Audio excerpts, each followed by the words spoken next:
ಮನೆಯಲ್ಲಿ ತಯಾರಿಸುವಂಥ ಕಷಾಯ ಪೌಡ್ರ್ ಮಾಡ್ತಾ ಇರೋದು. ಸೊ ಇದು ಬಂದುಬಿಟ್ಟು ನೇಗಿಲ ಮುಳ್ಳು. ಒಂದು ನಿಮಿಷ.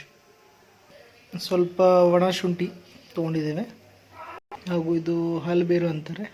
ಸೊ ಅದೆರಡೂ ಮಿಕ್ಸ್ ಮಾಡಿಕೊಂಡು ಈಗ ಸ್ವಲ್ಪ ಪೌಡ್ರ್ ಮಾಡ್ಕೋಬೇಕಾಗತ್ತೆ ನಾರ್ಮಲಾಗಿ. ಸೊ ಈ ರೀತಿ ಸ್ವಲ್ಪ ಕುಟ್ಟಬೇಕಾಗತ್ತೆ.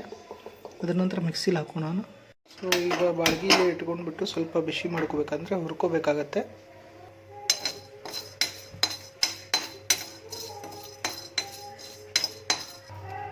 ಸ್ವಲ್ಪ ಬಡೆ ಸೊಪ್ಪು ಹಾಕ್ತಾಯಿದ್ದೇನೆ, ಅಂದರೆ ಸೋಂಪು. ಇದನ್ನು ಕೂಡ ಸ್ವಲ್ಪ ಫ್ರೈ ಮಾಡೋಣ. ಜೀರಿಗೆ. ಸೊ ಇದೆಲ್ಲ ಸ್ವಲ್ಪ ಫ್ರೈ ಮಾಡ್ಕೊಳ್ಳೋಣ. ಫ್ರೈ ಮಾಡೋ ಕಾರಣ ಏನಂದರೆ ಮಿಕ್ಸಿಲಿ ಹಾಕಬೇಕಾಗತ್ತೆ. ಸೊ ಪೌಡ್ರ್ ಆಗೋದು ಈಸಿ ಆಗುತ್ತೆ ನಿಮಗೆ, ಅದಕ್ಕೋಸ್ಕರ ರೋಸ್ಟ್ ಮಾಡ್ಕೊತಾ ಇರೋದು. ಈಗ ಒಂದು ಸಪ್ರೇಟ್ ತೆಗೆದಿಟ್ಕೊಂಡು ಬಿಡೋಣ ಒಂದು ಪ್ಲೇಟಲ್ಲಿ.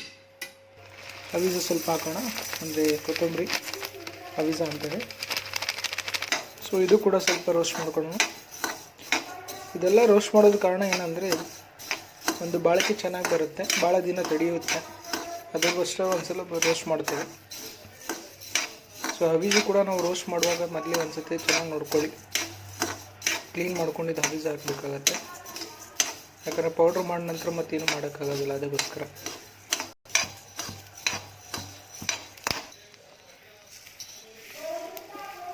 ಸೊ ಕಾಳು ಮೆಣಸು ಹಾಕ್ತಾಯಿದೆ, ಇದು ಕೂಡ ಸ್ವಲ್ಪ ಫ್ರೈ ಮಾಡ್ಕೊಳ್ಳೋಣ.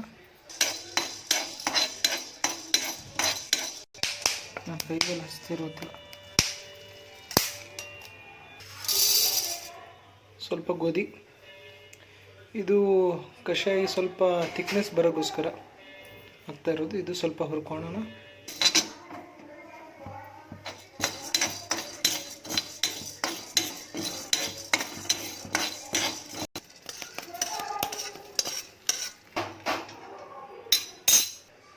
ಇದು ಕುಟ್ಟಿದಂಥ ಶುಂಠಿ ಮತ್ತು ಹಾಲುಬೇರು ಇದಕ್ಕೆ ಸೇರಿಸ್ಕೊಳ್ಳೋಣ.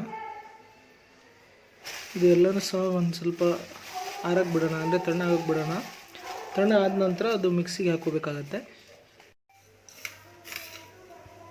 ಸೊ ಎಲ್ಲ ಒಂದು ಮಿಕ್ಸಿ ಜಾರಲ್ಲಿ ಹಾಕೋಣ.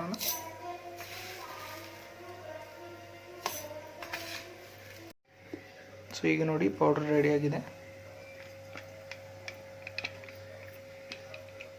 ಸೊ ನಮ್ಮ ಕಷಾಯ ಪೌಡ್ರ್ ರೆಡಿಯಾಗಿದೆ, ಮನೇಲಿ ಮಾಡಿದಂಥ ಆರೋಗ್ಯಕರವಾದ ಕಷಾಯ ಪೌಡ್ರು.